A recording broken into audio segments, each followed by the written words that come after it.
এটি উন্মাদ, আমি উন্মাদ, আমি সহসা চিনেছি আমারে আমার করিয়া গিয়াছে সব পাত। আমি বিন্ময়, আমি চিন্ময়, আমি অজর অমর অক্ষয়, আমি অক্ষয়, আমি মানব দানব দেবতার ভয়। হাদি ফিরে এসেছেন তার দেশে, মৃত হয়ে ফিরে এসেছেন এ কথা আমরা বলছি না, কারণ হাদি ফিরে এসেছেন যেন আরো জীবন্ত হয়ে।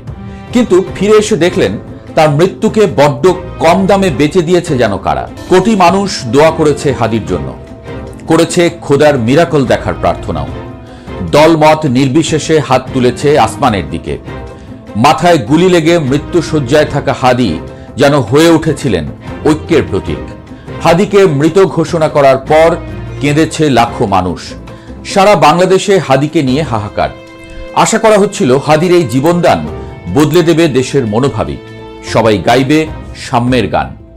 কিন্তু হাদির মৃত্যুর খবরে সারা দেশ জুড়ে যেন নেমে এসেছে এক অশান্ত ঢেউ। সেই ঢেউয়ে ভেসে গেছে প্রথম আলো, ডেইলি স্টার, ছায়ানট সহ আরো প্রতিষ্ঠানের কার্যালয়।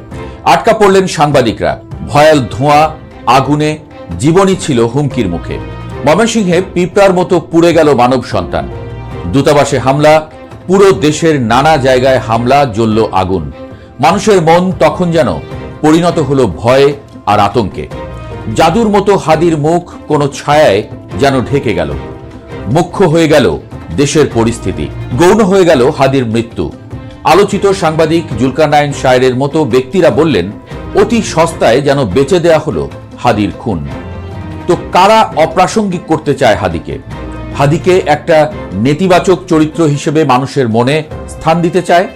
এর আগে আমাদের বিশ্লেষণ করতে হবে হাদিকে ব্যবহার করে কারা লুটছে ফায়দা, কারা খাচ্ছে লাভের গুড়টা, কারা আসলে মারতে পারে হাদিকে, কারা আবার প্রথম আলো, ডেইলি স্টারের মতো প্রতিষ্ঠানে হামলা করল। এক এক পক্ষ স্বাভাবিকভাবেই একে অপরকে দায়ী করছে। চলুন দেখি বিশ্লেষণ কি বলে। নানা রাজনীতিক এর ব্যাখ্যা নানাভাবে দিয়েছেন।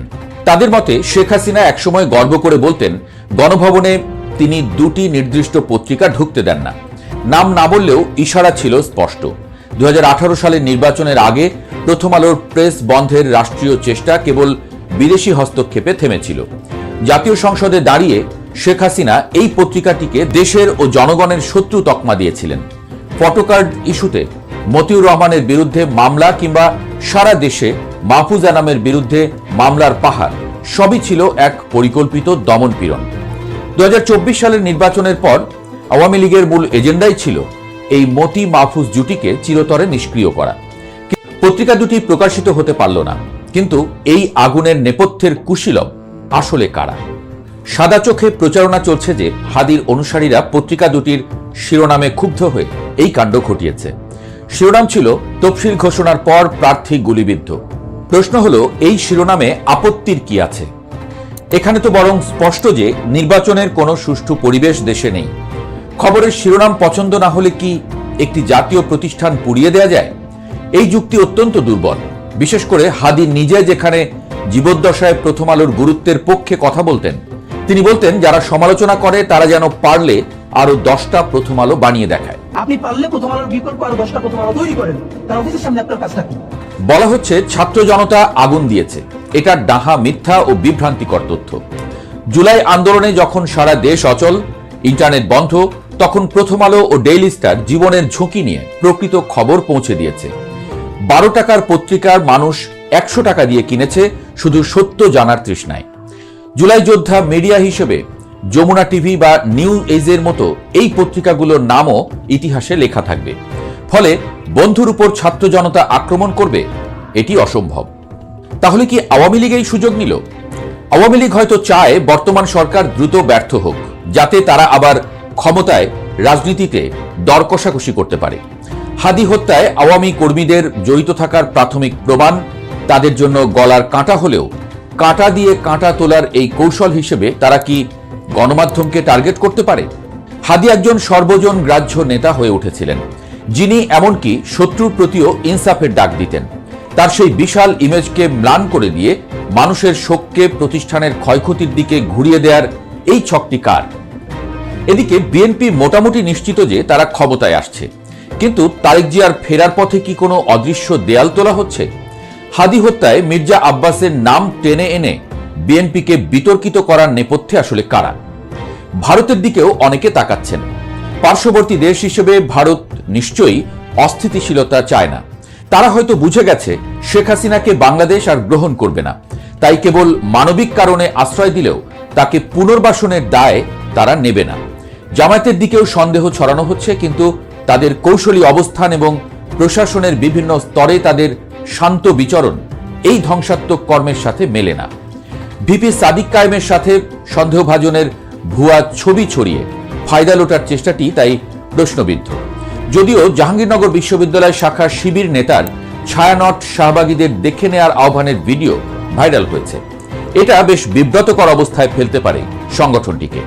যা হোক, এই গভীর রাজনৈতিক গোলকধাঁধার জট খুলতে সাংবাদিক জুলকারনাইন শাহের এক বিস্ফোরক তথ্য দিয়েছেন।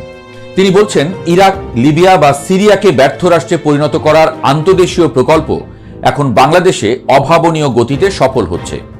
ওসমান হাদির খুন এবং শেখ হাসিনার প্রতি থাকা ঘৃণা, এই দুটিকে ঢাল হিসেবে ব্যবহার করে দক্ষিণপন্থীরা এগুচ্ছে। এমনকি ভারতীয় দূতাবাসে হামলাও মূলত জনমত নিজেদের দিকে রাখার একটি স্ট্যান্ড। শাহের তথ্য মতে, হাদির মরদেহের উপর দাঁড়িয়ে একটি তথাকথিত বিপ্লবী সরকার গঠনের নীল নকশা বাস্তবায়ন করছেন একজন প্রভাবশালী পত্রিকার সম্পাদক। তার নির্দেশেই ছাত্র নেতারা শহীদ মিনারে উস্কানিমূলক বক্তব্য দিচ্ছেন। এই সরকার মূলত বর্তমান অন্তর্বর্তীকালীন প্রশাসনের সমান্তরাল একটি ক্ষমতা কেন্দ্র হতে চায়। তারা পাড়ায় পাড়ায় যে নিরাপত্তা কাঠামো গড়ার কথা বলছেন, তা রাষ্ট্রীয় বাহিনীকে অকেজো করার কৌশল। আরো ভয়াবহ তথ্য হলো, এই বিপ্লবী সরকার প্রকল্পের উগ্রবাদী গোষ্ঠীগুলোর সাথে ওই সম্পাদকের গোপন সমঝোতা রয়েছে। তারা গত 16 মাসে প্রশাসনের গুরুত্বপূর্ণ পদে নিজেদের লোক বসিয়ে দিয়েছে। ঢাকা বিশ্ববিদ্যালয়ে ভূমিকম্পের অজুহাতে বন্ধ রাখার পেছনেও রয়েছে চক্রান্ত, যাতে বিশ্ববিদ্যালয়ের হলগুলোকে এই উগ্রবাদী গোষ্ঠীগুলোর জনবল সরবরাহের ক্যাম্প হিসেবে ব্যবহার করা যায়। একটি বিশেষ রাজনৈতিক দল হয়তো ভাবছে তারাই এই চাল চালছে, কিন্তু শাহের সতর্কবার্তা হলো, তারা আসলে উগ্রবাদী প্রকল্পের খোরাক হিসেবে ব্যবহৃত হচ্ছে। তারেক রহমান দেশে ফিরে আসার আগেই বাংলাদেশের সামাজিক ভারসাম্য পুরোপুরি নষ্ট করে দেয়াই এই গোষ্ঠীর মূল উদ্দেশ্য। একদিকে গুম কমিশন ও বট বাহিনী দিয়ে সেনাবাহিনীকে মনোবল শূন্য করা হচ্ছে, অন্যদিকে অরাজকতার মাধ্যমে রাষ্ট্রকে ব্যর্থ রাষ্ট্রে পরিণত করার সাঁড়াশি আক্রমণ চলছে। এহেন ভয়াবহ সব তথ্যের কিছুটাও যদি সত্যতা থাকে, এটা পরিষ্কার বাংলাদেশের আকাশে দেখা যাচ্ছে শকুনের ছায়া। অতল এক গহ্বরে পড়ার মতো অবস্থায় নিয়ে যাওয়া হচ্ছে দেশকে। এই অবস্থায় সচেতন মহলের আহ্বান, দেশ টেকাতে হলে বাংলাদেশের পক্ষে থাকার বিকল্প নাই।